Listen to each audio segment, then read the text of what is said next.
divisibility by 9. ஒரு number கொடுத்துருக்காங்க, அந்த நம்பரை பார்த்த உடனே இது கரெக்டாக 9ஆல் டிவைட் ஆகும், ரிமைண்டர் வந்து 0 தான் கிடைக்கும் அப்படின்றத நம்ம எப்படி கண்டுபிடிக்கிறது அப்படின்றதுக்கு என்ன பண்ணணும்னா, இப்போ கொடுத்துருக்காங்க இல்லையா இந்த நம்பர் எடுத்து தனித்தனியாக இப்படி எழுதிக்கணும். பாருங்கள், ப்ளஸ் பண்ணணும், எல்லாத்தையுமே கூட்டணும். அப்போ 1 + 8 9, 9 + 5 அப்படிங்கிறது வந்து 14, 14 + 4ன்றது 18. ஒரு ஆன்சர் கிடச்சிருக்கு இல்லையா?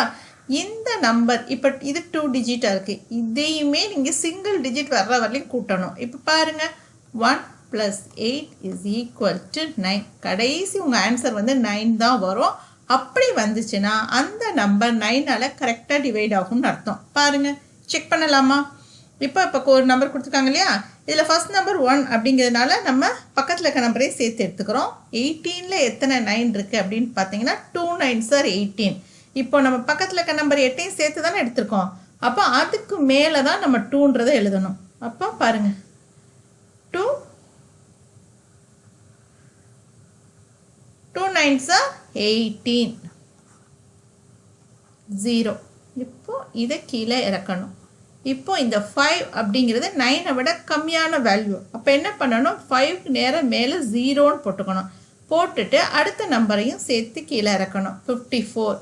54 அப்படிங்கிறது 8 9s are 54.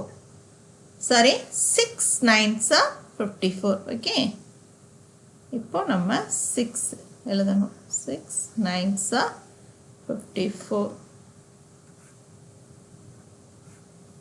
ஓகே, இதுதான் ஃபைனல் ஆன்சர். ரிமைண்டர் கிடச்சிருச்சு. ஸோ இந்த நம்பர் வந்து கரெக்டாக 9ஆல் டிவைட் ஆகும் அப்படின்றத வச்சு நம்ம எதை வச்சு கண்டுபிடிச்சோம்னா, இந்த நம்பர் எல்லாத்தையும் நம்ம ஆட் பண்ணி பார்க்கணும். கிடைக்கிற ஆன்சர் வந்து டபுள் டிஜிட்டாக வந்துச்சுன்னா மறுபடியும் இது ரெண்டையும் ஆட் பண்ணணும். இது ரெண்டையும் ஆட் பண்ணும்போது நமக்கு கிடைக்கிற ஆன்சர் 9 அப்படின்னு வந்துருச்சுன்னா அந்த நம்பர் வந்து 9ஆல் கரெக்டாக டிவைட் ஆகும் அப்படின்னு அர்த்தம். அவ்வளோதான்.